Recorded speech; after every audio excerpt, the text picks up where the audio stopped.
S'intéresser au dialogue entre deux GPS et le logiciel Basecamp. Oui, mais pas n'importe quel logiciel, ce sont bien le 510 et le 810 qui nous intéressent aujourd'hui. Dès lors que vous allez vous connecter sur Basecamp, vos deux GPS seront reconnus. On voit bien ici le 510 et le 810. Alors comment ça se passe lorsque l'on connecte l'un des deux GPS? Eh bien tout simplement, Basecamp va commencer par faire une petite lecture de votre GPS en recherchant les parcours effectués et enregistrés à l'intérieur de l'un ou de l'autre, mais bien sûr aussi les mises à jour des logiciels internes. Par exemple, si vous cherchez la mise à jour de votre GPS, il vous suffira tout simplement de cliquer sur rechercher les mises à jour à l'intérieur de votre GPS. Là, dans le cas présent, Basecamp va chercher les mises à jour et là, elle nous dit qu'aucun des deux produits n'a de mise à jour à faire. Si dans l'éventualité, vous n'utilisez pas Basecamp pour faire cette opération, il vous suffira tout simplement de venir installer un logiciel qui ne pèse rien du tout, qui est le logiciel ici. Et là, dans le cas présent, le logiciel cherchera lui-même les mises à jour. D'une façon ou d'une autre, lorsque vous effectuerez les mises à jour de vos différents GPS, qu'ils soient toujours du 510 ou du 810, ce micro-logiciel sera lancé directement par Basecamp. Et ça, c'est vraiment un point simplissime qui aidera ceux qui ne sont pas nécessairement de grandes compétences en informatique. Alors, comment ça se passe avec nos différents GPS? Eh bien, que ce soit du 510 ou le 810, les deux vont préférer plutôt l'itinéraire que le tracé. Alors, comment transforme-t-on un tracé en itinéraire? Eh bien, pour ceci, rien de plus simple. Vous sélectionnez le parcours que vous souhaitez réaliser, vous faites un clic droit sur votre souris, vous faites créer un itinéraire à partir d'une trace sélectionnée, vous laissez faire Basecamp, et on va voir ce qui se passe. Eh bien, notre tracé vient de changer de couleur. On voit bien qu'on a ici un tracé et un itinéraire. Mon itinéraire, je le prends, je vais dans le stockage interne, je lâche, et aussitôt je vois la barre de graduation qui apparaît et mon parcours se retrouve à l'intérieur de mon GPS. Que l'on soit du 510 ou du 810, et l'opération est exactement la même. Voilà, on en a fini pour Basecamp. Alors, autre chose que vous pouvez voir aussi, c'est la partie cloud qui est ici. Alors, qu'est-ce que c'est que la partie cloud? Eh bien, lorsque vous allez acheter votre 510 ou votre 810, si c'est un premier achat, il vous suffira tout simplement de vous rendre dans My Garmin pour enregistrer votre produit et aussi créer un compte. Dès lors que vous aurez créé un compte sur My Garmin, vous bénéficierez du cloud, le cloud faisant 150 mégas. Alors 150 mégas de parcours, vous pouvez me croire, vous aurez quand même pas mal roulé sur cette année. Une fois que vous avez installé votre cloud, puisque le cloud sera lui aussi actif une fois que vous aurez installé la nouvelle version, vous rappelant que la nouvelle version, aujourd'hui, nous sommes passés en 4.1.1. Alors, quels vont être les intérêts de cette nouvelle version aussi? Eh bien, celle se situe au niveau de la recherche, puisque là, de nouveau, on a simplifié les choses.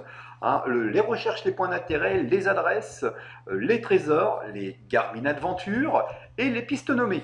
Pour ceux qui s'en souviennent, piste nommée s'appelait auparavant piste identifiée. Alors qu'est-ce que c'est que les pistes nommées?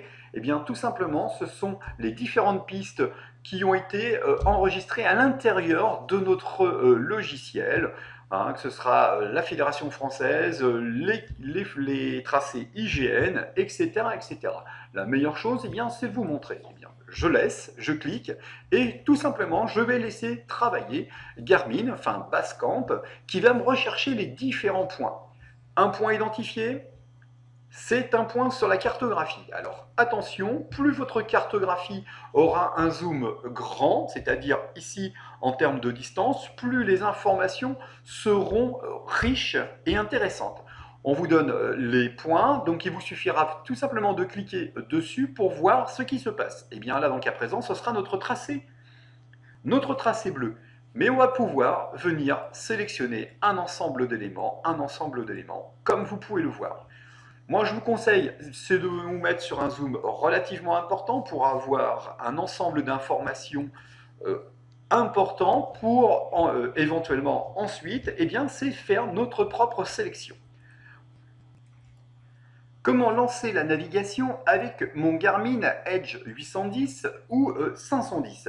Eh bien, sur l'écran de votre GPS, comme vous pouvez le voir sur l'image, vous avez trois icônes, donc le dossier, la carte et la configuration du système. Il vous suffira de cliquer sur le dossier.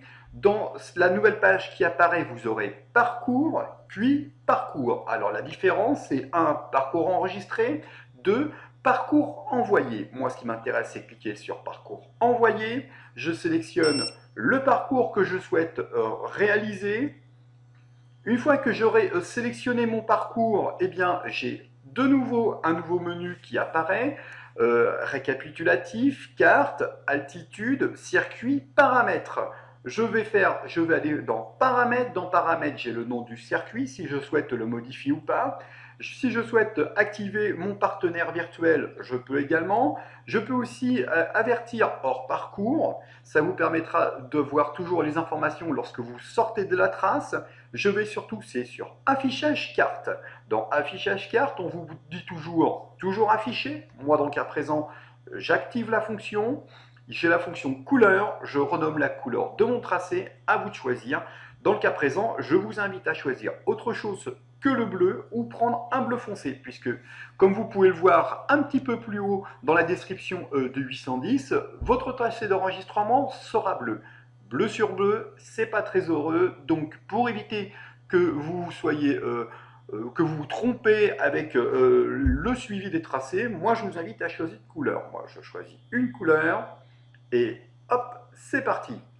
Une fois que mon parcours est parti, je reviens sur mon menu de base et là en bas j'ai roulé, je sélectionne sur rouler et maintenant j'ai le calcul de mon itinéraire qui est en cours. Il ne me restera plus qu'à appuyer sur enregistrement pour enregistrer mon parcours et d'utiliser éventuellement la fonction Live Track.